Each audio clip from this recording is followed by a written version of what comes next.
Hello guys, ഏതായാലും ആലപ്പുഴ വരെ വന്ന സ്ഥിതിക്ക് കുട്ടനാട് കാണാതെ പോയാൽ മോശമല്ലേ? കാണുന്നതിലുപരി ഷാപ്പിൽ കയറി ഫുഡ് അടിക്കുക എന്നതാണ് പ്രധാന ഉദ്ദേശം. അങ്ങനെ നമ്മൾ എത്തിപ്പെട്ടിരിക്കുന്നത് ആറ്റുമുഖം ഷാപ്പിലാണ്. ഇവിടുത്തെ ഒരു പ്രത്യേകത ഏതാണെന്ന് വെച്ചാൽ ഫുഡൊക്കെ ഇങ്ങനെ കിച്ചണിൽ ഡിസ്പ്ലേക്ക് വെച്ചിട്ടുണ്ടാവും. നമുക്ക് വേണ്ടതൊക്കെ നോക്കി സെലക്ട് ചെയ്ത് ഓർഡർ ചെയ്താൽ മതിയാവും. ഇങ്ങനെ ഇരിക്കുന്നത് കാണുമ്പോൾ തന്നെ എന്ത് വാങ്ങണമെന്ന് നമ്മൾ കൺഫ്യൂസ്ഡ് ആയി പോകൂടാ. ആവേശത്തിൽ വാരിക്കോരി ഓർഡർ ചെയ്തിരുന്നൊരു കാലം നമുക്കുണ്ടായിരുന്നു. പക്ഷേ ആവേശം തീർന്നു കഴിയുമ്പോഴത്തേക്കും ഫുഡ് വേസ്റ്റ് ആവൂടാ. അപ്പോൾ പിന്നെ ഇത്തവണ ബുദ്ധിപൂർവ്വമാണ് നമ്മൾ കരുക്കൾ നീക്കിയത്. പിന്നെ ഷാപ്പ് വരെ വന്ന സ്ഥിതിക്ക് കള്ളു കുടിക്കാതെ എങ്ങനെയാണ്? ഇത്തവണ നമ്മൾ ഓർഡർ ചെയ്തത് മുന്തിരിക്കള്ളാണ്. ഇത്രയും നിങ്ങൾ കുടിക്കുമെന്ന് ചോദിച്ചാൽ കുടിക്കൂടാ. പക്ഷേ അമ്മ ഈ കൂട്ടത്തിലില്ല. നല്ല എരിവുള്ള ഫുഡിൻ്റെ കൂടെ മധുരമുള്ള കള്ളു, കോമ്പിനേഷൻ ഏതായാലും കൊള്ളാം. എന്തോ എവിടെയോ തകരാറുള്ളത് പോലെ ആദ്യം തോന്നിയെങ്കിലും പിന്നീട് അങ്ങോട്ട് സെറ്റായിരുന്നു.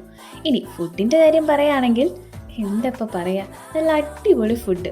ഞങ്ങൾ മൂന്നാളും സ്പൈസി ഫുഡ് നന്നായിട്ട് കഴിക്കുന്നവരാണ് കേട്ടോ. കൂട്ടത്തിൽ ടേസ്റ്റ് കൂടെ ഉണ്ടെങ്കിൽ വേറെന്ത് വേണം? ആഹാ, സ്വർഗം. ഓവർ എക്സ്പ്രഷൻ ഇട്ട് മരിക്കുന്നതല്ലടാ, ശരിക്കും അടിപൊളി ടേസ്റ്റാണ്. ട്രൈ ചെയ്ത് നോക്കാത്തവർ എന്തായാലും ട്രൈ ചെയ്യണം. സംഗതി ഏതായാലും ഹൈലി റെക്കമെൻഡഡ് ആണ്. ഇനിയുള്ള പ്രകടനങ്ങളാണ് മുഖ്യം. വാങ്ങിയ കള്ള് കുടിച്ചു തീർക്കണമല്ലോ. അത് കുടിച്ചു തീർക്കാനുള്ള വ്യഗ്രതയിലാണ് ഞാനും എൻ്റെ പൊന്നാങ്ങളെ. അങ്ങനെ എരിവിൻ്റെ അതിപ്രസരത്തിൽ അതൊന്ന് ബാലൻസ് ചെയ്യാൻ വേണ്ടി ഓരോ ഐസ്ക്രീമും കഴിച്ച് ഞങ്ങൾ തിരിച്ചു.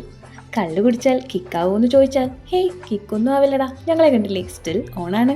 കത്തിച്ച് വിട് പാപ്പ എന്ന് പറഞ്ഞ് പുള്ളിക്ക് ഞാൻ മോട്ടിവേഷൻ കൊടുത്തപ്പോൾ പാപ്പനെ കുറിച്ച് വിശ്രമിക്കണത്രേ. പിന്നെന്താ ആയിക്കോ. പിന്നെ അങ്ങോട്ട് നയിച്ചത് ഞാനാണ്. അല്ല, നമ്മളിപ്പോൾ എക്സാമിന് തന്നെയല്ലേ പോയേ?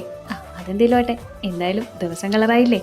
ആരും പേടിക്കണ്ട, രണ്ടുപേരെ ഞാൻ സേഫായിട്ട് തന്നെ എത്തിച്ചിട്ടുണ്ട്. അപ്പം അത്രേ ഉള്ളൂ. ബൈ.